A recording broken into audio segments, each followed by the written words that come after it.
Good morning. So today we're going to learn how to use the calculator to help us evaluate exponents during lesson 2. So first I have a do now. I want you to expand and solve the following 1 through 5. So please pause this video, take a minute to do so, and then come back to check your answers. So taking a look at the do now, the first one became 5 times 5 because 5 is the base, so that's the number being multiplied, and it's being multiplied 2 times because that's the exponent. And that gave me 25. Number 2 was 2 times 2 times 2, and that gave me 8. Number 3 was 3 to the 4th, which is 3 times 3 times 3 times 3, and that gave me 81. Number 4 was 6 to the 5th, 6 times 6 times 6 times 6 times 6. When I used my calculator, that gave me 7,776. And number 5 was 8 to the 12th.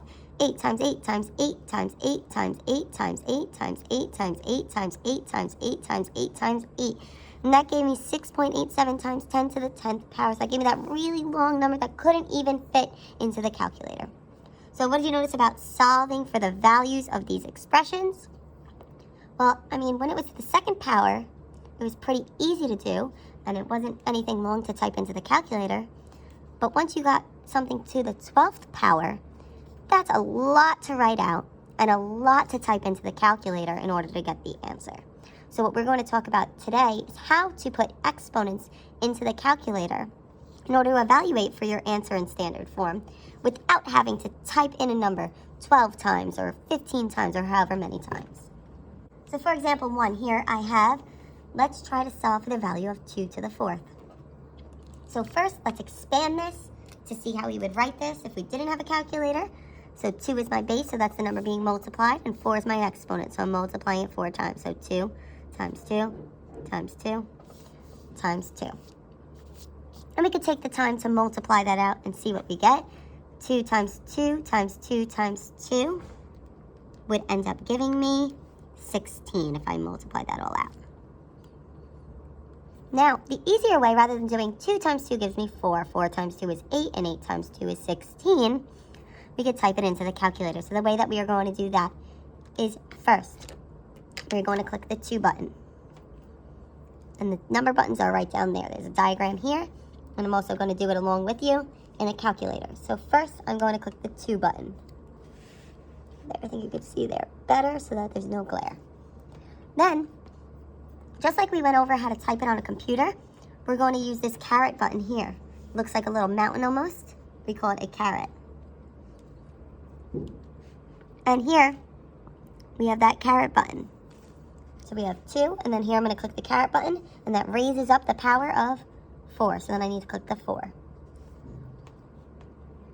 And then when you click enter, it gives you the value, which is 16. So when you put it in the calculator, you also get that 16.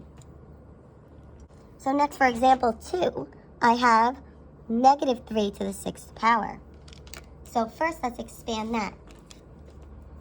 So it's negative 3 to the 6th, so my base is negative 3, so that's being multiplied 6 times. So I have negative 3 times negative 3 times negative 3 times negative 3 times negative 3 times negative 3. Now, one thing that's important, when we're putting this into the calculator, it's going to be a little different. You see how it's written with the parentheses there? It's so important that you keep it written with those parentheses, or else you will end up with the incorrect answer. So what we're going to do is we need to use the parentheses button here. So there's parentheses written around it in the question. We need to use the parenthesis up here in the diagram as well. So first we're going to start off here by opening our parenthesis there. Then it's a negative 3, so we need to make sure we use the negative button as well. Now the negative button is right here next to the decimal point.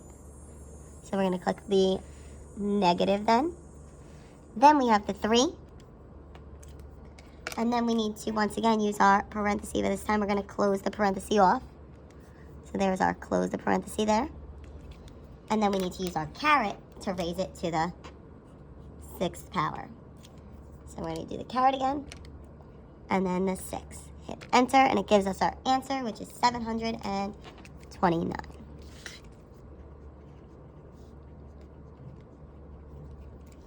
All right, so if you have any questions, please comment them on this video or on the Google Classroom. And now you're going to go to complete practice worksheet number 2, which is going to be more practice with all of this.